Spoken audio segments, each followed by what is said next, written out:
The clouds of war. The autumn of 1940 brought fire to London. Night after night, the drone of Heinkel and Dornier bombers filled the darkness above the ancient city. And with them came the whistling descent of high-explosive bombs and incendiaries. The Thames reflected orange flames, while St. Paul's Cathedral stood silhouetted against an apocalyptic sky. This was the Blitz, and it would claim over 40,000 British lives before the German bombers finally turned east toward Russia. Britain stood alone. France had fallen in 6 weeks. The Low Countries were crushed, Norway and Denmark occupied. From the fjords of Scandinavia to the beaches of Biscay, Nazi Germany ruled continental Europe with an iron fist and a swastika banner. In Berlin, Adolf Hitler believed victory was inevitable. His Wehrmacht had proven unstoppable on land, his U-boats strangled Atlantic shipping, and his Luftwaffe had terrorized every capital from Warsaw to Rotterdam. But across the Atlantic, in the sprawling industrial heartland of America, a giant was stirring. The United States had watched Europe's agony with growing alarm, sending weapons and supplies under Lend-Lease while maintaining its official neutrality. Then came December 7th, 1941. Pearl Harbor shattered any illusions of isolation.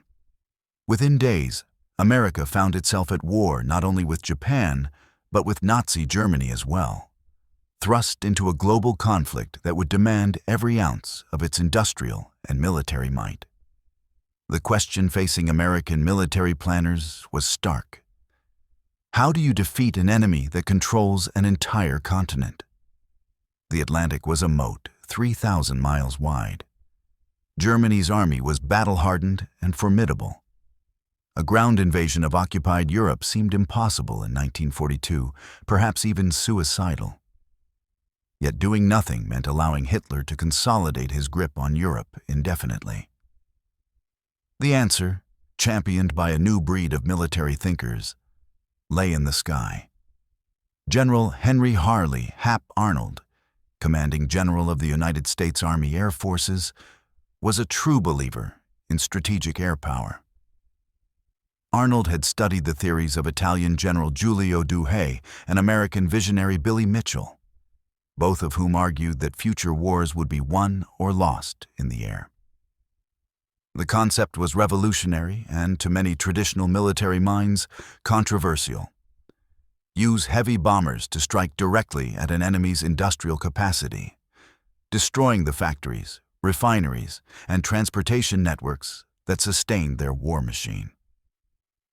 Cripple the enemy's ability to produce tanks, aircraft, and ammunition, and their armies would wither regardless of how many battles they won on the ground. The theory was elegant. The reality would prove far more complex and far bloodier. Arnold's plans centered on daylight precision bombing.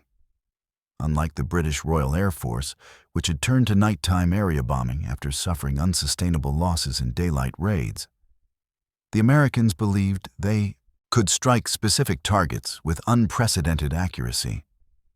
Their secret weapon was the Norden bomb sight, a sophisticated analog computer that promised to put a bomb in a pickle barrel from 20,000 feet. The American heavy bombers, particularly the Boeing B-17 Flying Fortress, bristled with defensive machine guns and could fly in tight formations that created overlapping fields of fire against enemy fighters. American confidence ran high. They would fly by day, strike with precision, and avoid the indiscriminate destruction that characterized nighttime raids. It was a matter of technology, training, and courage. In Britain, Prime Minister Winston Churchill welcomed the American commitment but remained skeptical. Air Chief Marshal Arthur Harris, commanding RAF Bomber Command, was blunt in his assessment. The Germans, he warned, had learned their trade well. The Luftwaffe's fighter pilots were veterans of Poland, France, and the Battle of Britain.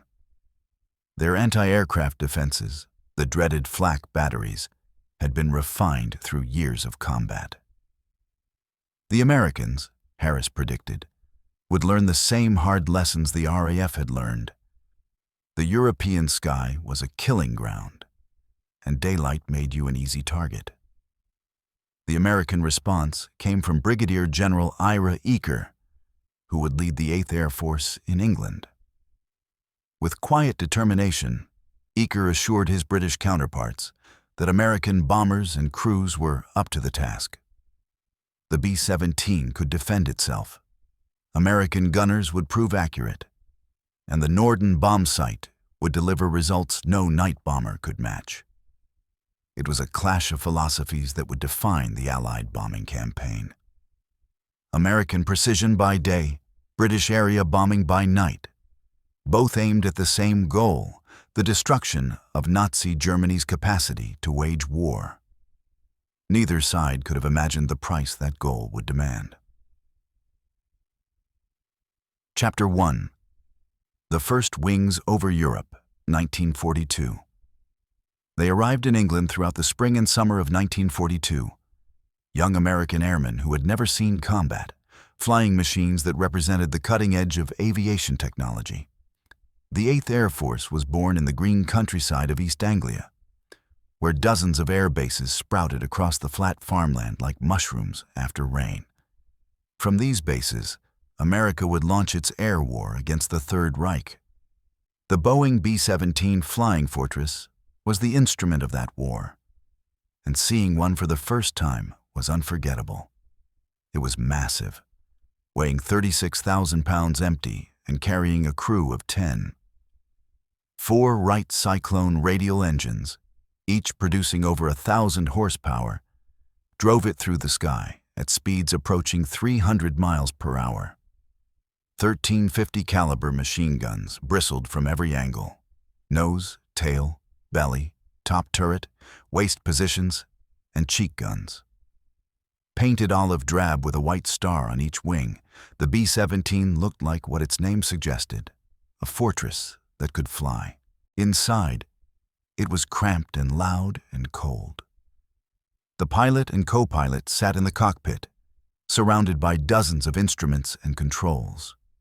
Behind them, the flight engineer monitored the engines and assisted with top turret gunnery. The bombardier lay in the plexiglass nose, peering through the Norden bomb sight on the bomb run. The navigator worked at a tiny table with charts and instruments, calculating position and course corrections. 4 gunners manned the waist positions and tail turret, scanning the sky for enemy fighters. The radio operator handled communications while also manning a gun. The ball turret gunner, in perhaps the most terrifying position, curled into a rotating sphere beneath the fuselage with 2 machine guns and an unobstructed view of the earth 25,000 feet below. These men, most barely out of their teens, bonded with an intensity unknown to those who have never faced death together. They gave their aircraft names, painted them on the nose with artwork ranging from patriotic to provocative. Memphis Belle, Hell's Angels, 909. Each bomber became a home, a weapon, and a talisman all at once. The first American bombing mission over occupied Europe launched on August 17, 1942. 12 B-17s attacked the Rouen-Sotteville marshalling yards in France, escorted by RAF Spitfires. They encountered light opposition, dropped their bombs with reasonable accuracy, and all returned safely. Eaker himself flew in the lead aircraft. The mission was more symbolic than strategic, but it announced America's entry into the European Air War. The early raids were small and tentative, probing German defenses while the 8th Air Force built up its strength. American crews bombed submarine pens in France, docks and warehouses in occupied ports, and rail yards that fed supplies to the Wehrmacht. The missions were dangerous but manageable, usually within range of escort fighters. American confidence grew with each successful mission. The bomber crews believed in their aircraft and their training. The B-17 could take enormous punishment and keep flying, There were already stories of fortresses returning with engines shot out, tail sections mangled, and hundreds of holes from flak and fighter attacks, yet somehow making it home. The tight formations worked, creating defensive firepower that deterred German fighters. And when the Norden bomb sight operator could get a clear view of the target, the accuracy was indeed impressive. But these early missions were the shallow end of the pool. The real test would come when American bombers ventured deep into Germany itself. Beyond the protective range of friendly fighters, into the teeth of the Luftwaffe's best units and the concentrated flak defenses of the Ruhr Valley and other vital industrial centers. In late 1942 and early 1943, the missions began to penetrate deeper. Targets in occupied France gave way to objectives in Germany itself. The names on the briefing maps became more ominous: Wilhelmshaven, Emden, Bremen, Kiel. These were major ports and industrial cities, protected by hundreds of anti-aircraft guns and within easy reach of German fighter bases. The airmen began to understand what they were really facing. Flak, the German term Fliegerabwehrkanone, anti-aircraft cannon, created black clouds of exploding shrapnel at precise altitudes. Experienced flak batteries could fill a square mile of sky with steel fragments in seconds. There was no dodging it on a bomb run. You had to fly straight and level while the bombardier lined up the target, and during those eternal minutes, the flak gunners below had stationary targets. Then, there were the fighters.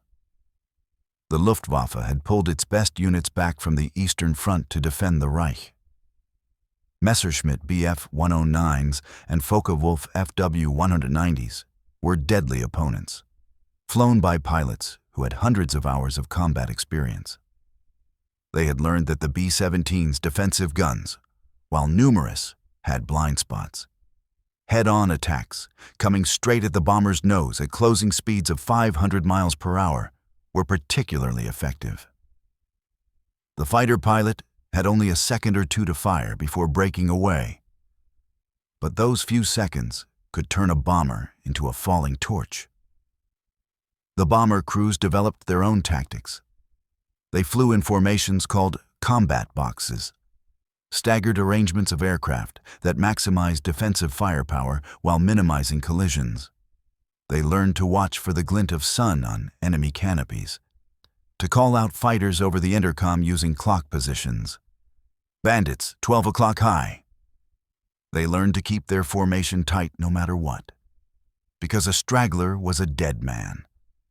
They learned to keep flying even when the aircraft beside them exploded, even when friends died screaming over the radio, even when their own bomber was hit and men were wounded and bleeding in the fuselage.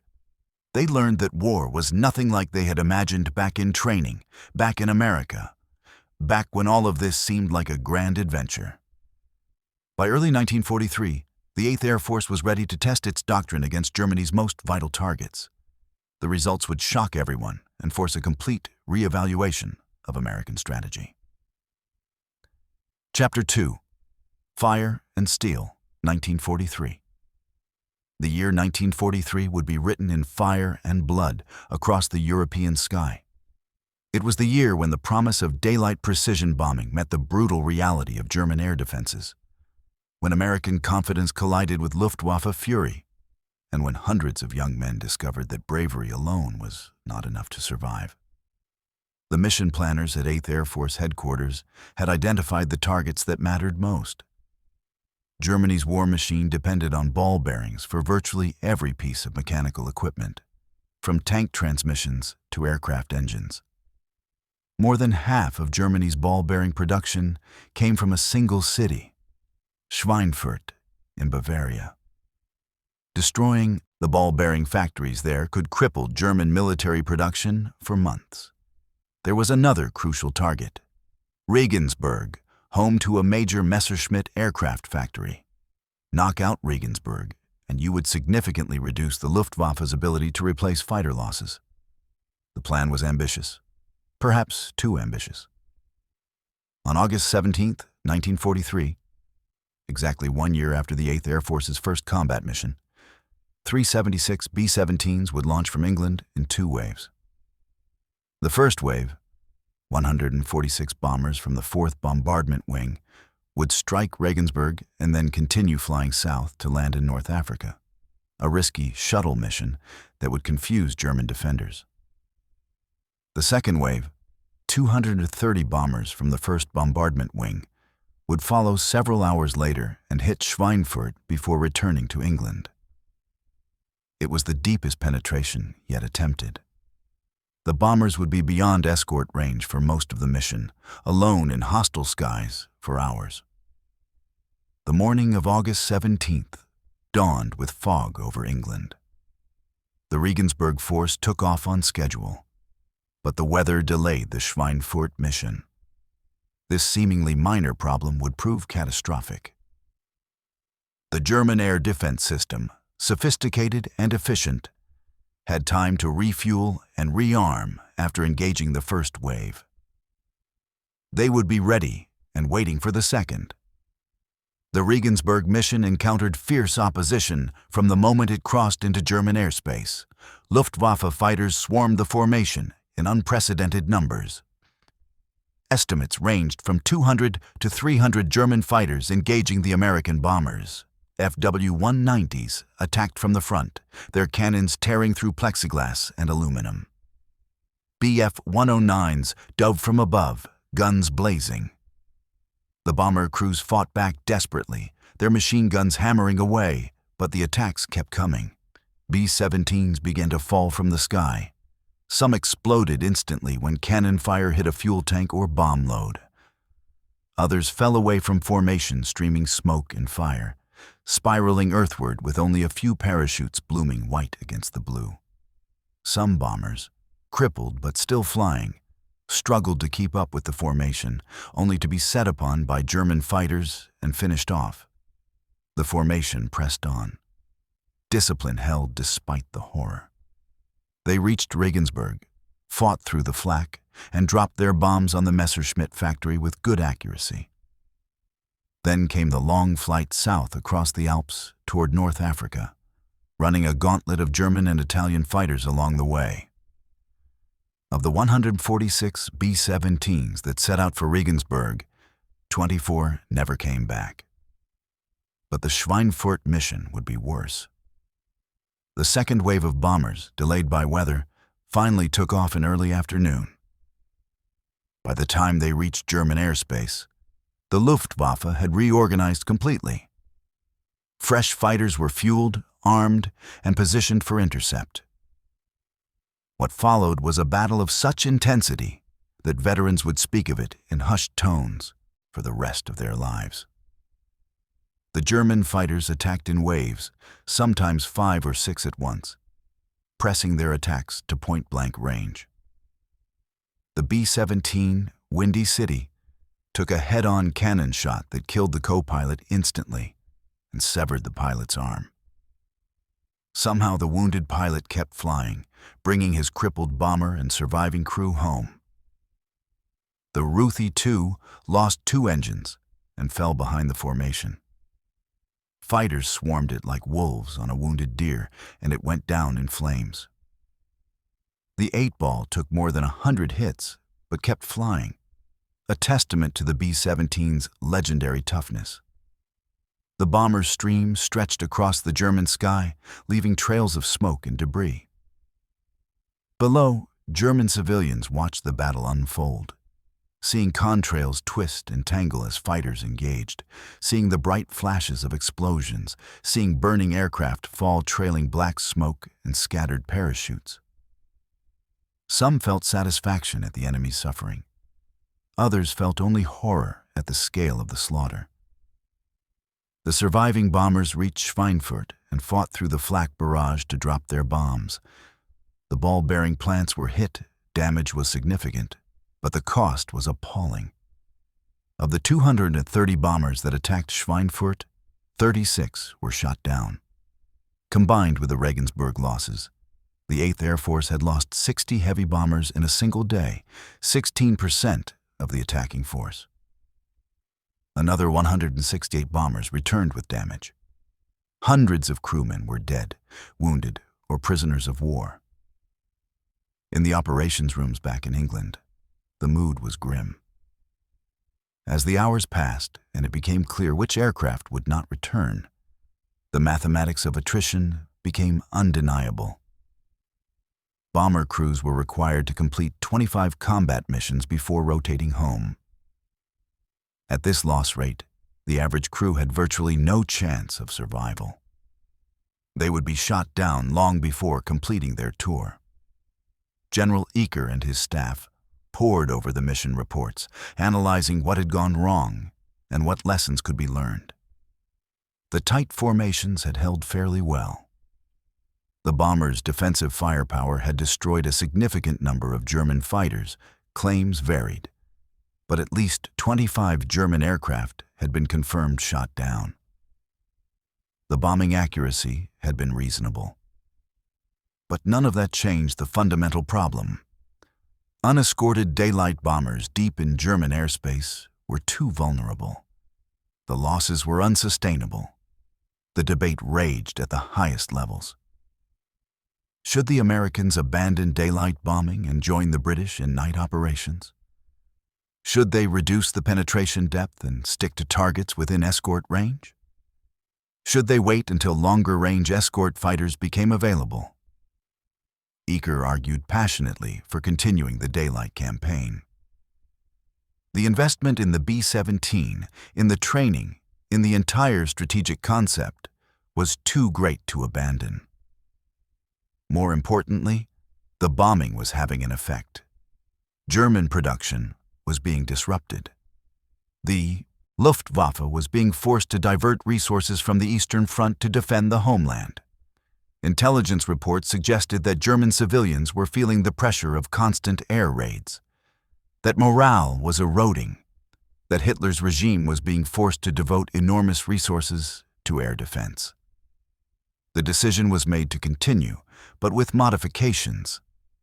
Missions would be carefully planned to minimize risk where possible. More bombers would be sent on each mission to overwhelm German defenses. And most crucially, the development and deployment of long-range escort fighters would be accelerated. Meanwhile, the men kept flying.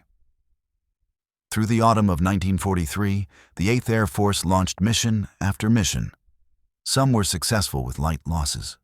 Others were bloodbaths. A second Schweinfurt mission on October 14, 1943, forever after known as Black Thursday, cost 60 more bombers shot down and another 138 damaged out of 291 aircraft dispatched. The ball-bearing factories were hit again, but the price was catastrophic.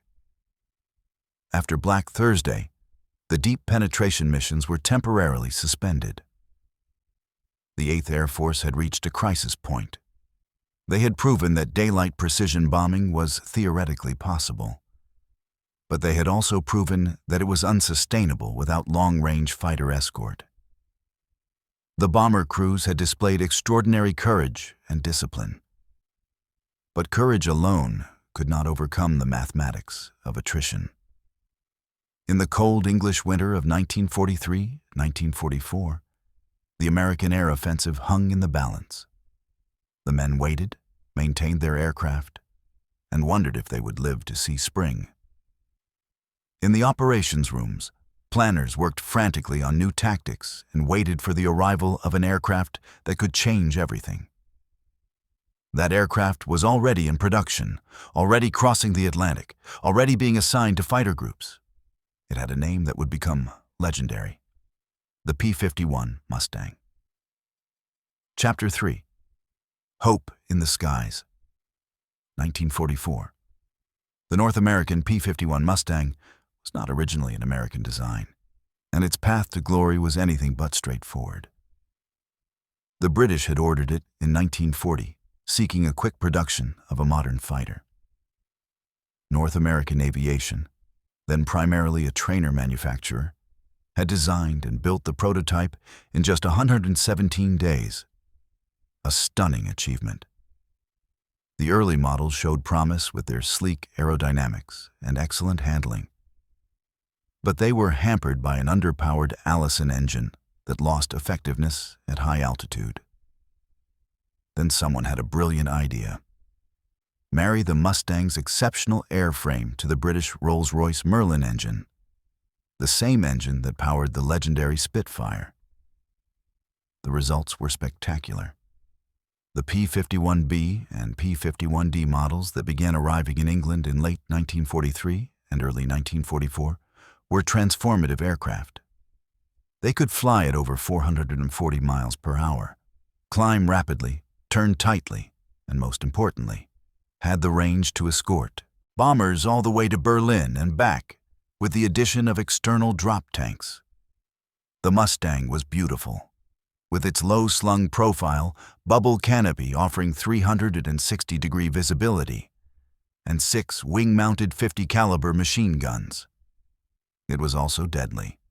American pilots, many of them veterans of the murderous skies over Germany flying shorter-range P-47 Thunderbolts, found the Mustang to be everything they had dreamed of. Fast enough to catch any German fighter, maneuverable enough to dogfight with the best, and with enough endurance to stay with the bombers throughout their mission. But the Mustang alone was not enough to turn the tide. What also changed was leadership and tactics. In January 1944, Lieutenant General James Harold Jimmy Doolittle took command of the 8th Air Force, replacing Ira Eaker. Doolittle was already a legend, the man who had led the daring raid on Tokyo in April 1942, launching B-25 bombers from an aircraft carrier in a mission that had seemed impossible. He brought to England a combination of technical expertise, operational creativity, and personal courage that energized the entire command. Doolittle made a decision that seemed almost reckless, but proved to be revolutionary. Previously, escort fighters had been instructed to stay close to the bomber formations, reactive rather than proactive in their defense. Doolittle changed the rules. He ordered his fighters to leave the bombers when German fighters appeared and pursue them aggressively, even chasing them back to their airfields if necessary. The goal was not just to protect the bombers, but to destroy the Luftwaffe completely, to hunt down German fighters wherever they could be found and kill them. The first duty of the 8th Air Force fighters is to destroy German fighters, Doolittle declared. It was a gamble that required trust in both the bombers' defensive capabilities and the fighters' effectiveness. But it was based on cold calculation. If the Luftwaffe could be defeated, if German fighter strength could be broken, then the bombers could operate with impunity. The key was not just defense, but offense. The new tactics were put to the test in February 1944 during a week-long campaign that would be known as Operation Big Week. The weather had been terrible throughout January. Fog, clouds, and storms that grounded aircraft and frustrated planners. But in mid-February, meteorologists predicted a break. Several days of clear weather over Germany, a rare winter gift that would allow visual bombing. The target list was comprehensive and ambitious. Aircraft factories, engine plants, ball-bearing works, and assembly facilities across Germany. The goal was nothing less than the destruction of the German aviation industry. Every available bomber would fly, every escort fighter would accompany them, and the attacks would continue day after day, giving the Germans no time to recover or regroup. Operation Big Week began on February 20, 1944. Over 1,000 American heavy bombers, escorted by hundreds of fighters, struck targets in central Germany. The Luftwaffe rose to meet them in strength, and the sky erupted in the largest air battles yet seen in the war. But this time, the outcome was different. The P-51 Mustangs dove into the German formations with devastating effect. American pilots, no longer tethered to close escort, pursued their opponents through the clouds, down to the deck, back to their bases. When German fighters tried to form up for coordinated attacks on the bombers, they found themselves engaged by Mustangs before they could position themselves. When they broke off and dove away, the Mustangs followed. There was nowhere to hide. The Thunderbolts, shorter ranged but powerfully armed and rugged, provided mid-range escort and engaged in brutal close-quarters combat. The P-38 Lightnings, with their distinctive twin-boom design, added to the American numbers and proved effective at high altitude. For 5 days, the attacks continued. February 20th, 21, 22, 24, and 25. Over 3,300 bomber sorties and 2,548 fighter sorties. The American aircraft dropped more than 10,000 tons of bombs on German aviation targets. The damage to German industry was significant, but not crippling. German production methods proved resilient, and many factories resumed operations after repairs. But the real victory was in the air. The Luftwaffe lost aircraft and pilots at an unsustainable rate.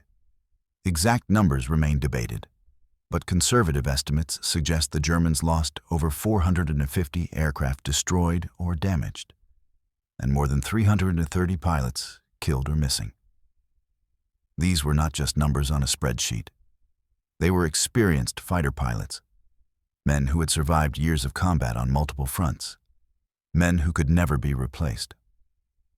The Americans lost 226 heavy bombers and 28 escort fighters during Big Week, along with their crews. These losses were significant and painful, but they were sustainable. American industrial production was replacing losses faster than they occurred, and the training pipeline was delivering new crews continuously. Germany could not match this arithmetic. By the spring of 1944, the balance had shifted decisively. The Luftwaffe was still dangerous. Individual German pilots remained skilled and brave, and the flak defenses were as deadly as ever. But the systematic destruction of German fighter forces continued. Doolittle's aggressive tactics meant that German fighter pilots were engaged before they could reach the bombers. And even when they did break through, they were harassed and pursued by escorts. The bombers began to range across Germany almost at will. Brunswick, Augsburg, Frankfurt, Stuttgart, Munich. The mission maps filled with targets that had once seemed impossibly distant and dangerous. Losses continued, and men still died in frozen bomber turrets or burning cockpits. But the trend was clear. The Americans were winning the air war. In the Fahrt Luftwaffe command centers, the mood was increasingly desperate. German fighter units were bled white, losing pilots faster than replacements could be trained. Fuel shortages, caused partly by Allied bombing of synthetic oil plants, meant that training hours were reduced, sending less experienced pilots into combat against battle-hardened American veterans. Some Luftwaffe units resorted to desperate tactics, like the Sturmgruppen, heavily armed and armored F-190s that would make mass frontal attacks on bomber formations regardless of losses. But even these achieved only limited success. By June 1944, as Allied forces prepared for the invasion of Normandy, the 8th Air Force had achieved air superiority over Germany. This did not mean that bombing missions were safe. They never would be. But it meant that the Luftwaffe could no longer prevent American bombers from striking their targets. The theory that air power could control the skies had been proven correct, though at a terrible cost and only after the arrival of adequate fighter escorts and the adoption of aggressive tactics. The sky over Europe was turning from German gray to American silver, and with that change came the possibility of what had seemed impossible just a year earlier: the liberation of occupied Europe and the invasion of Nazi Germany itself. Chapter 4. Firestorm, 1944-1945. With air superiority secured, the nature of the bombing campaign began to shift. The focus expanded from aircraft factories and ball-bearing plants to the broader infrastructure of German war production. Oil refineries, rail yards, chemical plants, and increasingly, cities themselves. The Americans had begun the war determined to practice precision bombing, to strike military and industrial targets while avoiding civilian areas. The British, under Air Chief Marshal Arthur Harris, had no such inhibitions. Harris believed that area bombing, deliberately targeting city centers to destroy both war industries and civilian morale, was the most effective use of air power. "They have sown the wind," Harris said of the Germans, "and now they will reap the whirlwind." The most infamous example came not from the Americans, but from the British, though both air forces participated. Dresden, a city in eastern Germany of significant cultural importance but limited military value, was attacked in February 1945 by RAF bombers at night and USAF bombers by day. The city was crowded with refugees fleeing the advancing Soviet armies. The attack created a firestorm, a meteorological phenomenon where intense heat creates powerful winds that fan flames and turn entire city blocks into infernos hot enough to melt glass and asphalt. The death toll at Dresden remains debated. Estimates range from 25,000 to over 100,000. What is not debated is that the city was largely destroyed, its Baroque architecture reduced to rubble and ash, its civilians incinerated or suffocated in basement shelters.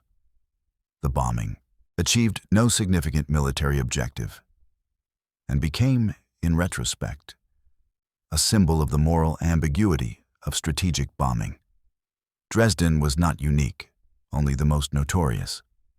Hamburg had been hit in July 1943 in an operation called Gomorrah, creating a firestorm that killed over 40,000 people. Kassel was devastated. Cologne was repeatedly struck. Berlin, the capital of the Third Reich, was bombed relentlessly by both British and American aircraft. The Americans maintained that they were targeting military and industrial sites. And indeed, much of the American bombing was aimed at specific factories, rail yards, and infrastructure. The problem was that precision was relative. Bombing from 25,000 feet through clouds, smoke, and flak, with the target defended and the bomber buffeted by turbulence and explosions, meant that bombs often fell wide of their aim points. And when the primary target was obscured by weather, bombers would strike targets of opportunity, which often meant dropping their loads on whatever city happened to be below. Moreover, the line between military and civilian targets had blurred. In a total war where entire economies were mobilized for military production, was a ball-bearing factory a legitimate target? Most would say yes. What about the workers' housing near that factory? The rail lines that brought them to work? The power plants that supplied electricity? The food distribution centers that fed them? Where did one draw the line? Some bombing campaigns had clear strategic value. The attacks on German oil production, intensified in 1944, had a measurable effect on German military operations. By late 1944, the Luftwaffe was grounding aircraft not because they were destroyed, but because there was no fuel to fly them. German tanks advanced on foot pace or sat immobile for lack of gasoline. The Wehrmacht's mechanized advantage evaporated as fuel supplies dwindled. The rail network attacks, intensified before D-Day, prevented German reinforcements from reaching Normandy quickly and effectively. Every bridge down, every rail yard cratered, every locomotive destroyed, meant that German divisions took days or weeks longer to reach the front, arriving exhausted and undermanned. The argument for strategic bombing was not just about destruction, but about diversion. Every anti-aircraft gun pointed at the sky was a gun not available for ground combat. Every fighter defending Germany was a fighter not attacking Allied bombers supporting ground troops. Millions of German workers were involved in air raid defense, damage repair, and displaced persons management rather than producing weapons. Germany was forced to disperse its industry to avoid concentrated bombing, reducing efficiency and increasing transportation costs. Yet the human cost was staggering. Estimates suggest that strategic bombing killed somewhere between 350,000 and 600,000 German civilians. Most were not Nazi officials or soldiers, but ordinary people, factory workers, shopkeepers, children, elderly. They died in fires, under collapsing buildings, from suffocation in shelters, from burns and injuries. Many were incinerated so thoroughly that no remains were ever identified. The aircrew who delivered this destruction were not monsters. Most were young men who believed they were fighting a just war against an evil regime. They had seen the newsreels of Nazi atrocities, heard about the concentration camps, knew that their brothers and cousins were dying in infantry combat. They believed, often correctly, that their bombing shortened the war and saved Allied lives. When they looked down from 25,000 feet and saw their bombs explode on target, they saw smoke and fire, but rarely glimpsed the human beings burning in that fire. Some airmen struggled with the moral weight of what they were doing. They wrote home about their doubts, or confided to chaplains, or simply carried the burden in silence. Others compartmentalized, focusing on the tactical. Did we hit the target? Did we lose anyone? When is the next mission?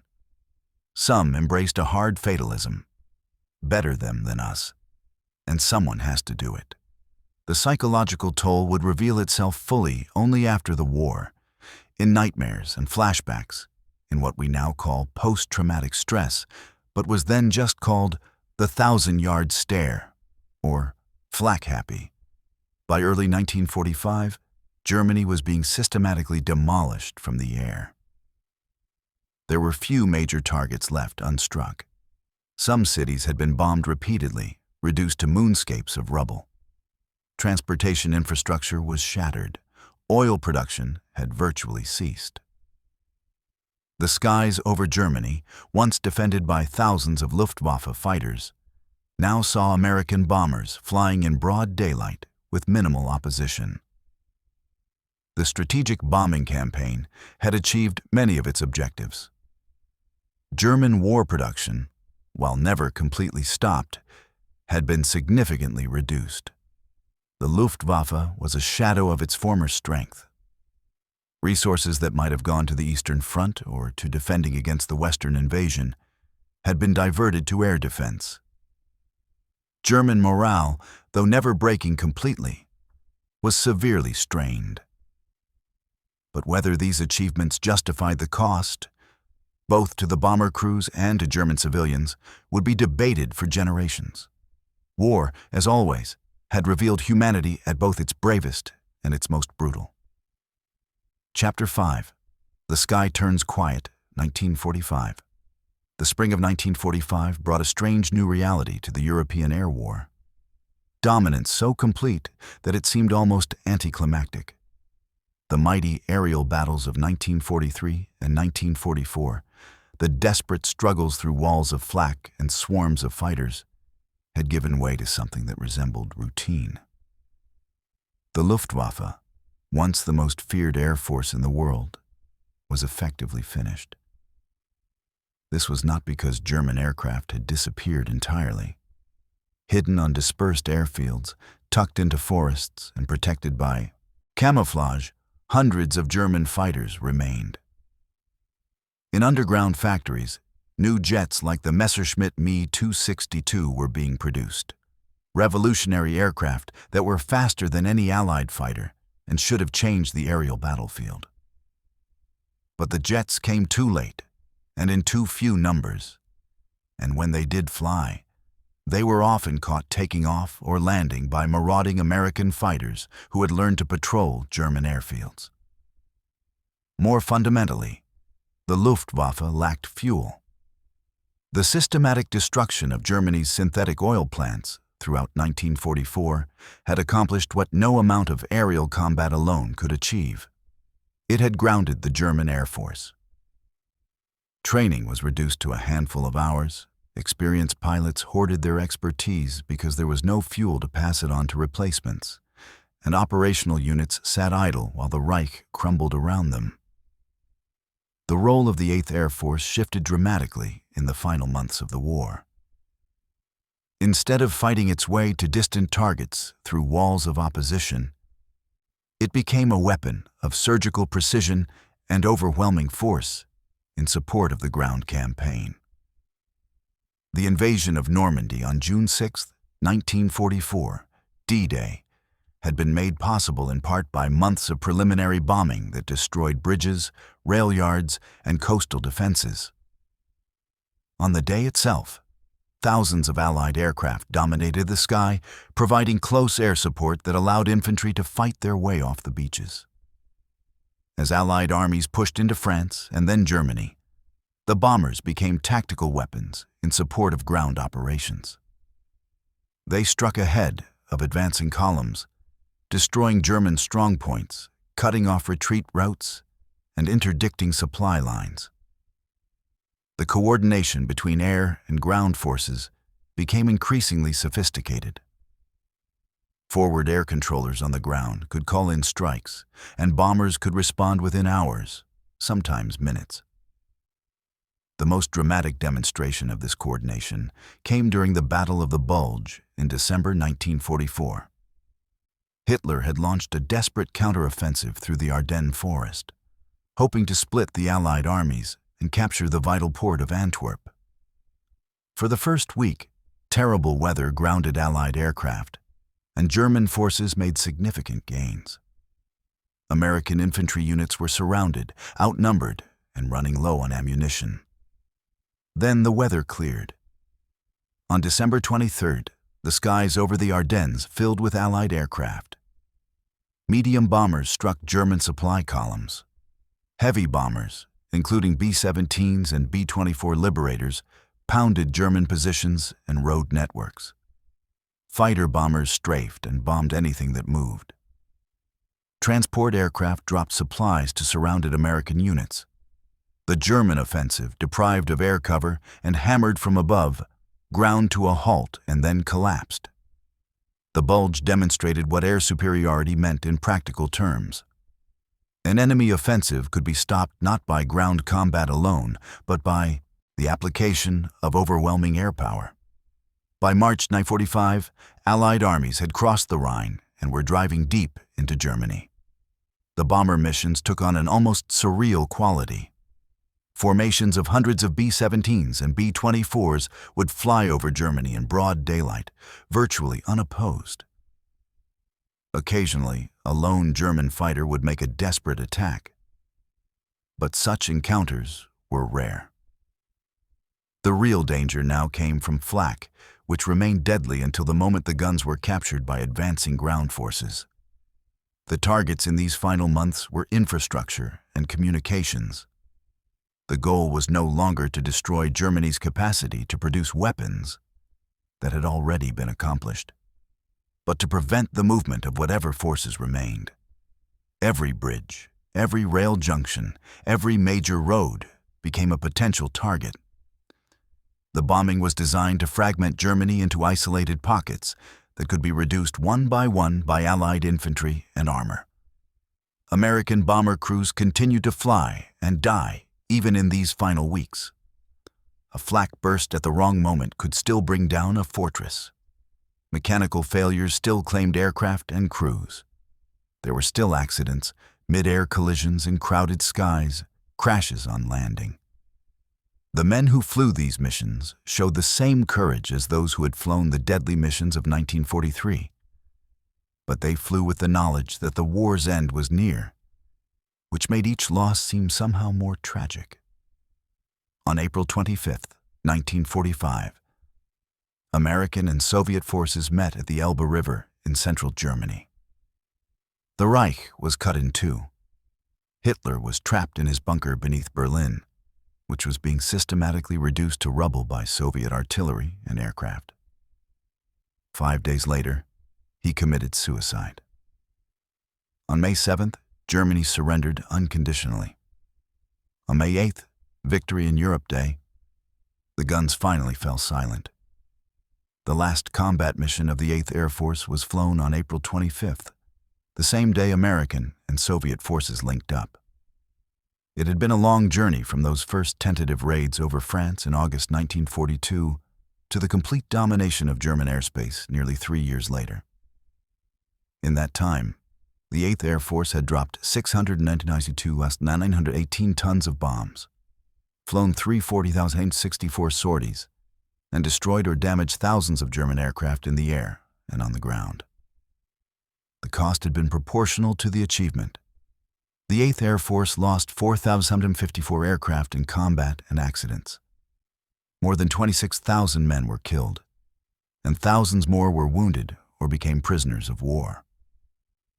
The chance of an American bomber crewman completing his required tour of 25 missions in 1943 had been only about 1 in 4.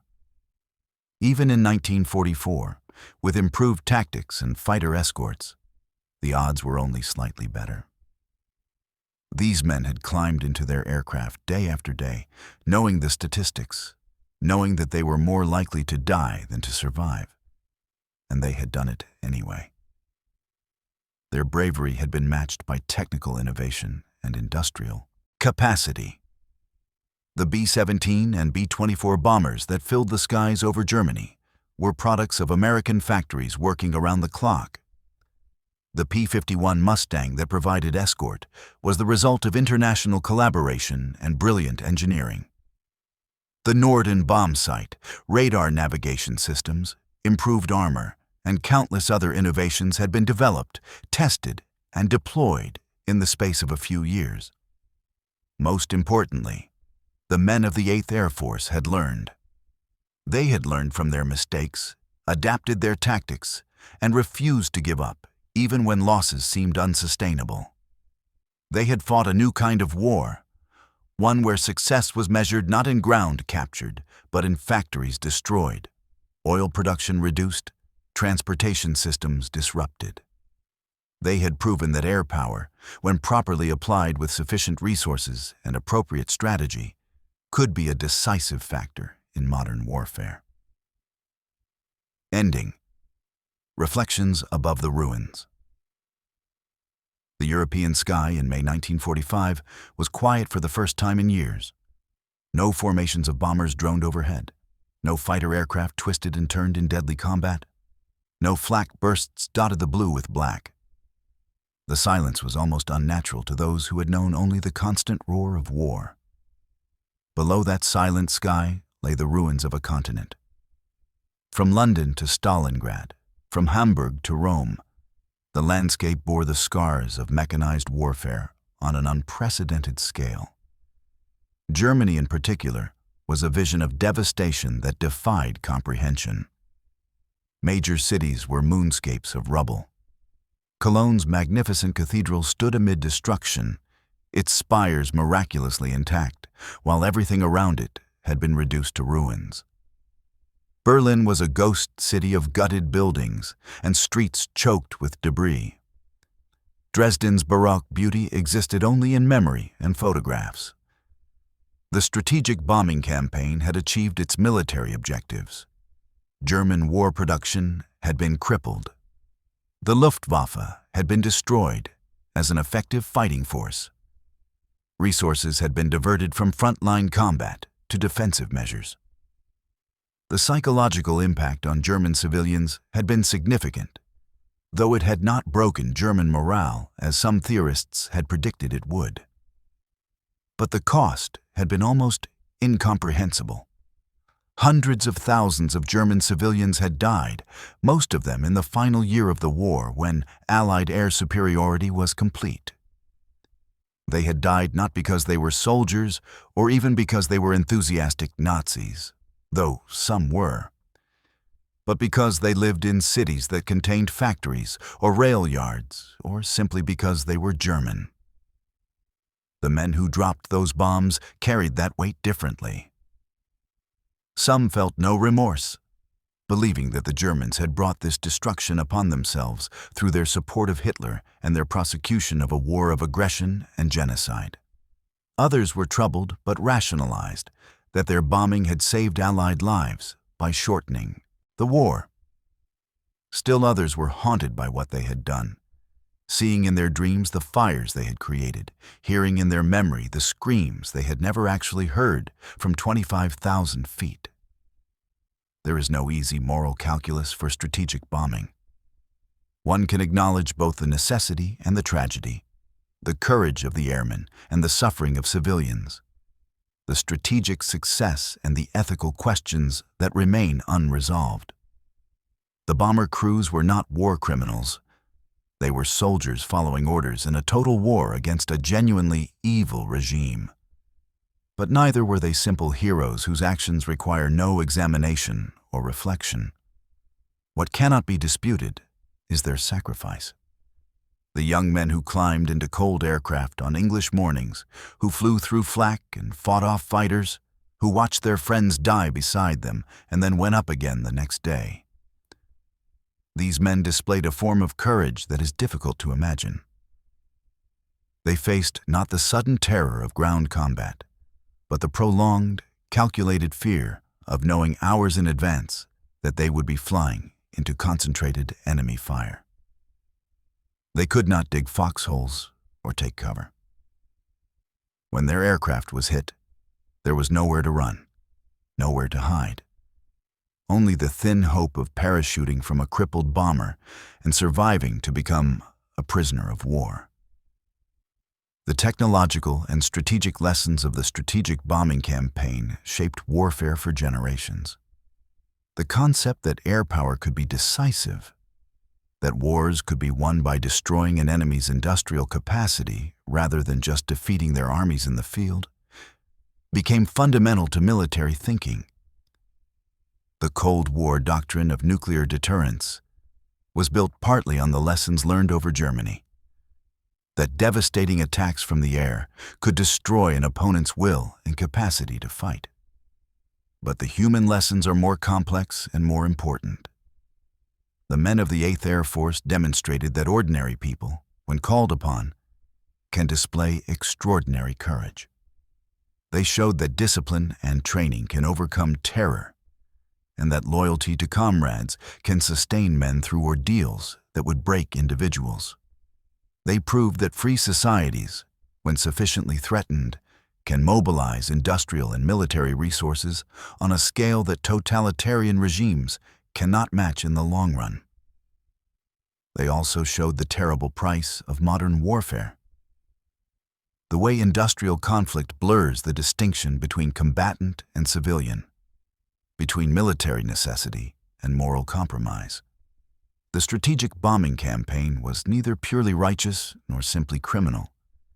It was war in its most modern and total form, with all the complexity and tragedy that entails. In the decades since, many of the airmen returned to Germany, walking through rebuilt cities, meeting former enemies who had manned the flak guns or flown the fighters. Some found peace in these encounters, a recognition of shared humanity despite the terrible things they had done to one another. Others never found peace, carrying their memories and their questions to the grave. The aircraft they flew became icons of their era.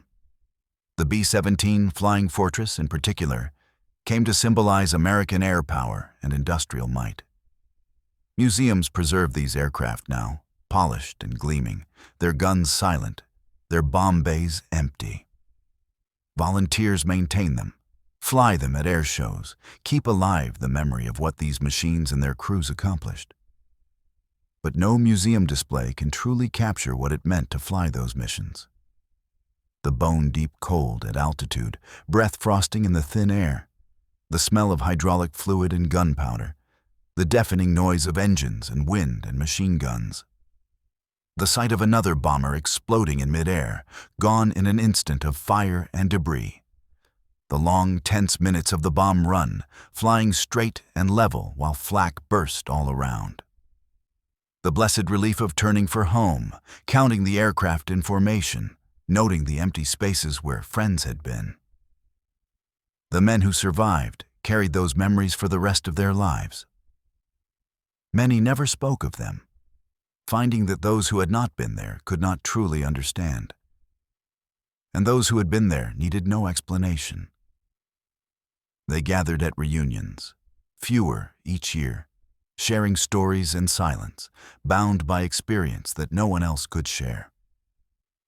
The children and grandchildren of those airmen have tried to understand what their fathers and grandfathers did, to grasp the scale of the accomplishment and the sacrifice. It becomes harder as the years pass, as the last veterans die and living memory fades into history. Soon, all that will remain are documents, photographs, and the preserved aircraft, artifacts of a different world, a different kind of war. But the essential truths remain. War, even necessary war, even just war, is terrible beyond measure. Courage is real, and ordinary people possess it in extraordinary quantities when circumstances demand. Technology changes the nature of warfare, but not its fundamental horror. And the price of victory, even total victory over manifest evil, is always higher than anyone imagines when the first shots are fired. The strategic bombing campaign against Nazi Germany was one of the most significant military operations in history. It helped win the war, shortened the conflict, and saved countless Allied lives. It also killed hundreds of thousands of civilians and left moral questions that have never been fully answered. In the end, perhaps the best we can do is remember. Remember the courage, remember the sacrifice, remember the cost, and remember that war, for all its occasional necessity, should always be a last resort, pursued only when every alternative has been exhausted. The silent sky above Europe in May 1945 was purchased with blood and fire and the lives of young men who deserved better than war. They gave us that silence. The least we can do is not forget what it cost them. Historical note: the United States Army Air Forces flew 364 sorties over Europe during World War II, dropping 618 tons of bombs. The 8th Air Force alone lost 26,000 men killed, and another 28,000 became prisoners of war. German civilian deaths from Allied strategic bombing are estimated between 350,000 and 600,000. The effectiveness and morality of the campaign remain subjects of historical debate, but the courage and sacrifice of the men who flew those missions is beyond dispute. The last B-17 bombing mission of World War II was flown on April 25, 1945. On May 8, 1945, the war in Europe officially ended. The men who flew those missions returned home to build families, careers, and a world that their courage had helped to save. Most never considered themselves heroes. They were simply men who did their duty when their country and their world needed them most. May we never forget what they gave, what they endured, and what they achieved in those terrible years when fire fell from European skies.